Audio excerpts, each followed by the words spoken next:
Hi guys, welcome to Animation Capstone. That's right, welcome to Animation Capstone at the end of week 7.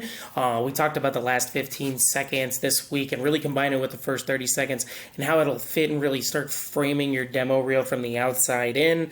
Other than that, let's talk about some pitfalls of demo reels and something that we've seen over time. So just give you all a heads up, discussion posts are due on Saturday tonight.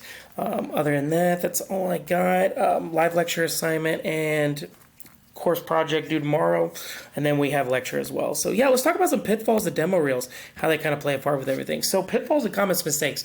Well, we've talked about a lot of what to do. However, we've really barely begun into what to avoid, even though I've kind of talked about it over it a little pieces. But there's just a lot of many ways to accomplish great demo reels, but there's a lot of pitfalls as well and common mistakes.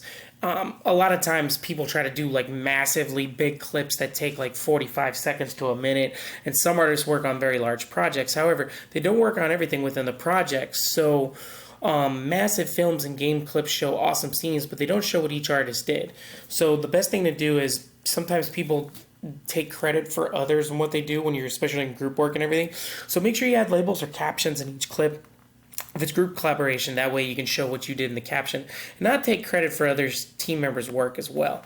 Another thing too is just overusing callbacks. When you use the same pieces of work in the same clips over and over again, it just kind of shows you don't have too much in your repertoire, and that could be a problem. Just don't make your entire reel callback where you just have 5 clips and then you repeat those same 5 clips over and over again, and that's it.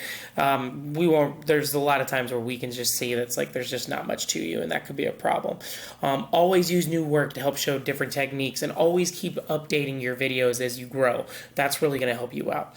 And quality control everything. A lot of times we tend to put work in that's not really clean. There's missing clips, there's spaces, there's differences of quality in different areas where like some are really high quality and some are just kind of filling in the filler. Shows flaws in other areas we don't mean to show. Just make sure your work's professional. That's the big thing. Double check each clip for errors. Make sure your spacing makes sense, and make sure you want your stuff to be clean and error-free to employers, because that's going to show how you take care of work when you're applying for it, and they're going to be like, oh, look at how quality and clean this is.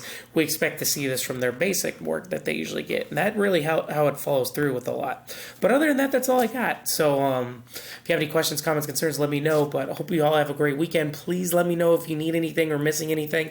Other than that, that's all I got. Be safe, have fun, enjoy. Take it easy. Bye-bye.